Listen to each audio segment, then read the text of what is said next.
Fala pessoal, sejam muito bem-vindos ao canal Investe na Boa. Nesse vídeo aqui eu vou falar sobre o fundo imobiliário MXRF11, ele que é aí o queridinho dos investidores, né? São mais de 900 mil pessoas que investem nesse fundo imobiliário. É também aí o preferido dos iniciantes, dos investidores iniciantes. Eu não sei se é muito por falta de conhecimento, mas enfim, esse vídeo aqui não é uma recomendação de investimento, e sim um alerta para que você não pague caro num ativo e você consiga entender como que você identifica se um fundo está caro ou se está barato, tá? Eu particularmente entendo que o fundo imobiliário MXRF11 está por um preço assim absurdamente caro, não faz o menor sentido você pagar o preço que está sendo negociado nesse momento. E nesse vídeo eu vou mostrar 3 opções que eu considero estar num preço mais barato ou mais justo do que o próprio MXRF11. Antes de qualquer coisa, eu vou explicar para você o que é um fundo imobiliário do tipo papel e tijolo. Os de tijolo são aqueles que são de tijolo mesmo, né? Que é um imóvel físico. Então temos aí galpões logísticos, temos shopping centers, hospitais, escolas, universidades, enfim, tem uma imensidão de tipos aí de fundos imobiliários de tijolo. Já os fundos imobiliários do tipo papel é aqueles que investem em dívidas imobiliárias. Basicamente ali ele compra a dívida de algum empreendimento imobiliário e recebe os juros dessa dívida. Essa lógica aqui, os fundos imobiliários de papéis, eles apresentam um risco um pouco maior do que aqueles fundos imobiliários de tijolo. Afinal de contas, os tijolos, os imóveis, eles tendem a se valorizar. Já os fundos imobiliários de papel, não. Simplesmente uma dívida, quando você empresta você vai ter aquele de volta mais os juros. Só que aqueles juros vai para você, investidor. Então, não faz muito sentido ali você pagar muito caro do que esse 1 para 1, que eu vou explicar daqui a pouco. Para fazer essas análises aqui, eu vou usar o site do Status Invest, tá? Eu vou deixar o link desse site aqui na descrição, depois você dá uma olhadinha lá. Estou aqui então com o MXRF11 aberto. O valor que ele está sendo praticado nesse momento aqui no dia 19/9 está em R$11, tá certo? Nos últimos 12 meses ele pagou ali quase 12% de dividend yield e teve uma valorização aí também nos últimos 12 meses de 7,32%.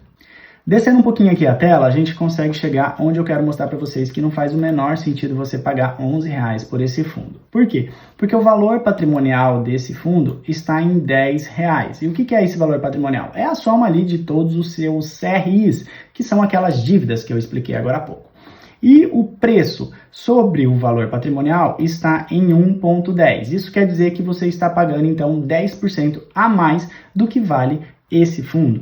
E esse indicador aqui, o P sobre VP, ele é muito importante para determinar ali qual é o grau de estar caro ou barato de um fundo imobiliário de papel, tá? Os de tijolo têm um pouquinho de diferença, porque ele tem o imóvel, como eu expliquei para vocês, que aquele imóvel ele pode se valorizar, por exemplo.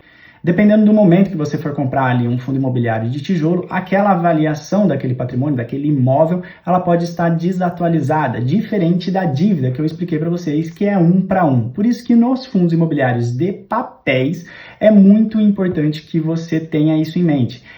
O ideal é que você compre fundos imobiliários de papéis que o seu P sobre VP esteja próximo a 1. E o MXRF11 é um fundo imobiliário de papel, então você precisa ter isso em mente. Um dos maiores erros do investidor iniciante é olhar simplesmente pela distribuição do seu dividendo, né? Quando a gente olha aqui, então, no último pagamento, ele pagou 11 centavos para cada cota, o que deu ali em torno de 1%.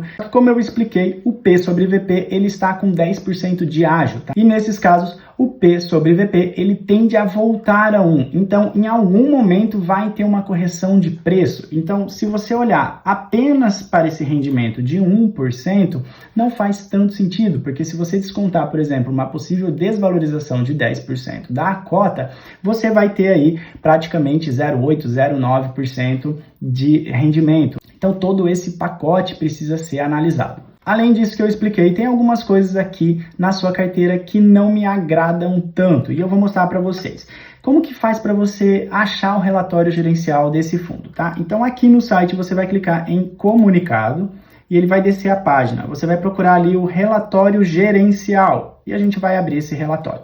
Esse fundo imobiliário aqui, então, é do grupo XP, ele tem um patrimônio de quase 2,6 bilhões de reais, então é um dos maiores fundos que a gente tem na bolsa. Como eu disse, ele conta com mais de 900 mil investidores e o início desse fundo aqui é lá em 2012, também é um dos mais antigos que a gente tem. Uma das partes do relatório importante aqui é você entender o que você está ganhando acima do CDI investindo num fundo imobiliário, por exemplo, seria o seu custo de oportunidade, vamos dizer. Aqui ele nem mostra, mas o último valor que ele tem aqui é caso você compre ali por R$10,48, o que está bem abaixo dos R$11 que a gente está falando, você tem ali 0,82% acima do CDI apenas investindo nesse fundo. Então, se você pagar 11, praticamente você não vai ter retorno nenhum acima do CDI. Então, não faria o menor sentido você ter exposição a uma renda variável, entendeu? Aí era mais fácil você deixar numa renda fixa, por exemplo.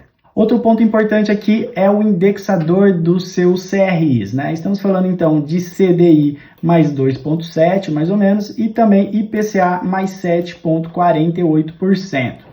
Aqui que mora o grande problema na minha visão, tá? Esse fundo imobiliário, ele tem apenas 74% dos CRIs, tá? 5% ali em permutas financeiras, o que também traz um pouquinho mais de risco ao fundo, né? Pode também trazer um retorno um pouco maior, mas enfim, também é um risco maior. E o grande erro aqui para mim de fundos imobiliários de papéis é investir em outros fundos imobiliários, né? Nesse caso aqui ele tem 16% em participação em outros fundos, ele funciona 16% ali como se fosse um fundo de fundo. Eu não vejo o menor sentido ele fazer isso daí, tá? Um fundo imobiliário de papel deveria focar mais em dívidas, né, nos CRIs, que é onde ele consegue rentabilizar melhor do que comprar cotas de outros fundos imobiliários. É uma das coisas que eu não gosto muito do MXRF11, mas enfim, é o que tem. Dentro dos fundos do tipo papel, tem aqueles que têm um risco menor, porque eles olham mais para a qualidade da dívida. Tem aqueles que têm um risco moderado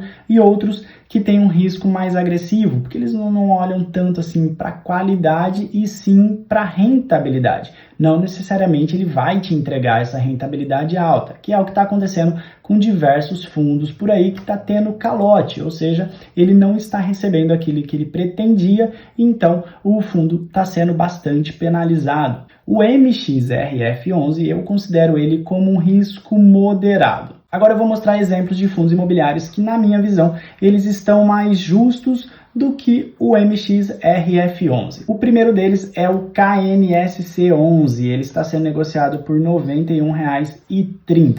Muita gente vai parar e pensar, poxa, você estava falando de um fundo que custava R$ 11 e agora você está falando um de 90. É óbvio que o de 11 é mais barato que o de 90.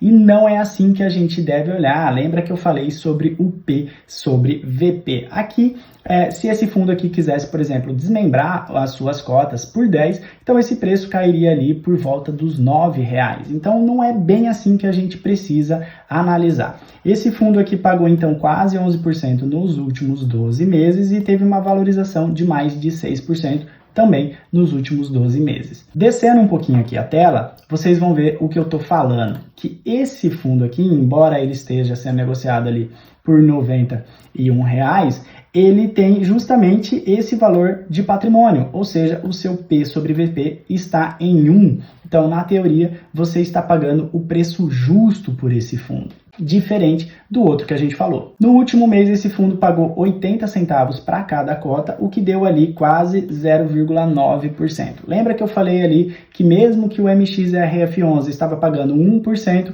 e assim como a sua cota estava com 10% de ágio, então numa eventual correção disso daí você perderia. Então assim, olhando para isso daí, é basicamente dizer que a rentabilidade deles está bem parecida, só que nesse caso aqui o preço está justo em relação ao seu valor patrimonial. Estou aqui então no relatório do KNSC11, tá? É do Kinea, um grupo do Itaú, né? Uma empresa aí do Itaú. Então estamos falando de uma das melhores gestoras que a gente tem. O patrimônio desse fundo aqui, então, está em 1,2 bilhões, então também está acima do bilhão, né? Assim como o MXRF11, que estava em 2,6 bilhões, é um dos maiores que a gente tem. Aqui também é um indexador misto, ou seja, os seus indexadores são corrigidos por IPCA e também CDI, mais uma taxinha aqui, né, no caso de IPCA mais 7,85, isso na média, e CDI mais 3,63, o que é uma taxa aí relativamente ok, tá? Não é nem muito agressiva, nem muito defensiva. Também considero esse fundo aqui de risco baixo para médio, e eu vou explicar o porquê. Diferente do MXRF11, o KNSC ele está praticamente 100% em CRI, né? Ele tem 1% apenas aqui em cota de outro fundo imobiliário, mas nada que seja tão relevante quanto os 16% do outro, né? Então eu prefiro, em termos aqui de carteira, eu prefiro muito mais esse aqui, tá? 59% então está em IPCA e 38% em CDI, o que eu acho muito interessante. Por quê? Porque a tendência é que o CDI caia nos próximos meses, nos próximos anos, e com isso a tendência, né, é que a inflação ela se mantenha ou ela eleve. Então, se tiver aí uma queda de juros ou uma alta do IPCA, uma queda do IPCA, a gente não precisa ficar se preocupando muito, a carteira está bem equilibrada, então a gente não vai sofrer muito em relação ao cenário que possa vir. Esse gráfico aqui é interessante, que mostra que lá em 2021 a cota desse fundo aqui estava acima da sua cota patrimonial, tá? E nesse momento, né, essa linhazinha em laranja, ela está abaixo, então quer dizer, imagina aí que ela volte ali para os seus 1,8, então olha a valorização que você teria na cota desse fundo, né? Em relação ali ao spread, né, que esse fundo tem em relação ao CDI, então estamos falando ali de 91,50 mais ou menos, estamos falando então de 1,14 acima do CDI, o que é bem melhor do que praticamente zero lá do MXRF11. Outra opção que temos então é o KNCR11, também do Grupo Quineia, está sendo negociado por R$ 99,50, pagou nos últimos 12 meses 14% de dividend yield e teve uma desvalorização de quase 2% nos últimos 12 meses. Estamos falando então de um fundo que está sendo negociado abaixo do seu P sobre VP, né, em 0,99. O valor patrimonial dele está em R$ 100,95. Pagou no último mês aí R$ 1,20 em dividendos, né, o que deu ali 1,20% em um único mês. Olhando o relatório dele aqui, então, temos um fundo com quase 6 bilhões de patrimônio. Ele é um dos maiores realmente que a gente tem aí na bolsa, tá? Ele é 100% CDI e a média é CDI mais 2,4, o que é bem tranquilo. Então esse fundo aqui eu considero ele como um risco menor em relação aos outros dois que eu citei. Nesse gráfico aqui a gente vê que em determinado momento, lá em 2016, ele foi negociado acima do seu valor patrimonial e nesse momento ele está abaixo, né, como a gente pode ver. Uma coisa interessante aqui desse fundo é que ele gerou, né, no último mês R$ 1,25 para cada cota e ele pagou apenas 1,20. O que aconteceu com esses 5 centavos, né? Ele está aqui numa reserva acumulada, então numa eventual queda da taxa de juros aí no futuro, que vai acontecer, né, é muito provável que aconteça, esse fundo tende a ter um rendimento menor, já que ele é baseado ali, o seu indexador, no CDI. Então, futuramente, quando o CDI cair, ele vai render um pouquinho menos, mas ele tem essa gordurinha aqui que ele consegue manter, então, o pagamento em R$ 1,20, R$ 1,10, enfim, depende da estratégia aqui do fundo, mas por ter essa gordura aí, a gente não precisa se preocupar tanto numa eventual queda nos próximos anos ou nos próximos meses. Esse fundo sendo negociado, então, ali em 99,50, estamos falando de um spread acima do CDI de 1,72%. Eu particularmente gosto bastante do KNCR11, é o que eu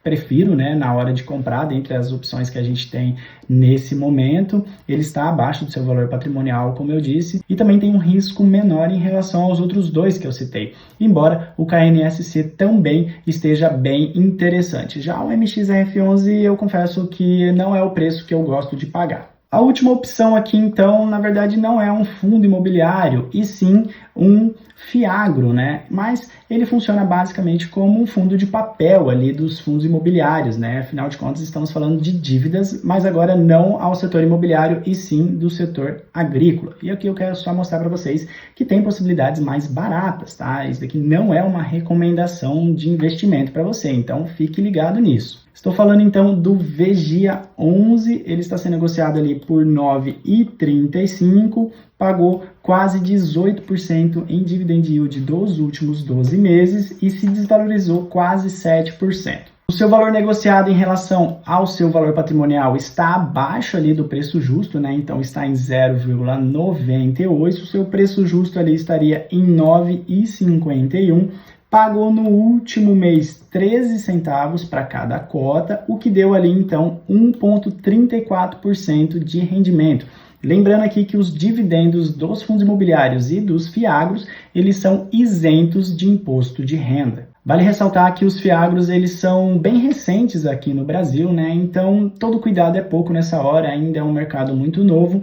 Então, assim, se for para você investir nesse tipo de mercado, não invista todo o seu dinheiro, né? Assim como nenhuma classe de ativos, né? O ideal é que você diversifique para que o seu risco seja diluído entre as classes de ativos. Esse fundo imobiliário aqui, ele teve início ali em novembro de 2021, ele ainda vai completar 2 anos. O seu patrimônio ali está praticamente quase 900 milhões, tem 29 CRAs, então ele é totalmente CRAs, né? E fechou o último mês ali com quase 140 mil cotistas. A média dele está, então, em CDI mais 5,7 e o vencimento dos seus contratos está em quase 2 anos. Como eu disse, então, a sua carteira é 100% CRA e também o seu indexador 100% no CDI. Aqui está, então, por alocação do segmento e também a diversificação, né? Ele está presente em 11 estados, né? Ele ajuda a financiar empreendimentos aí em 11 estados. Galera, vamos às considerações finais aqui. O MXRF11, ele é um dos fundos mais famosos, né? É o fundo mais famoso aí da bolsa,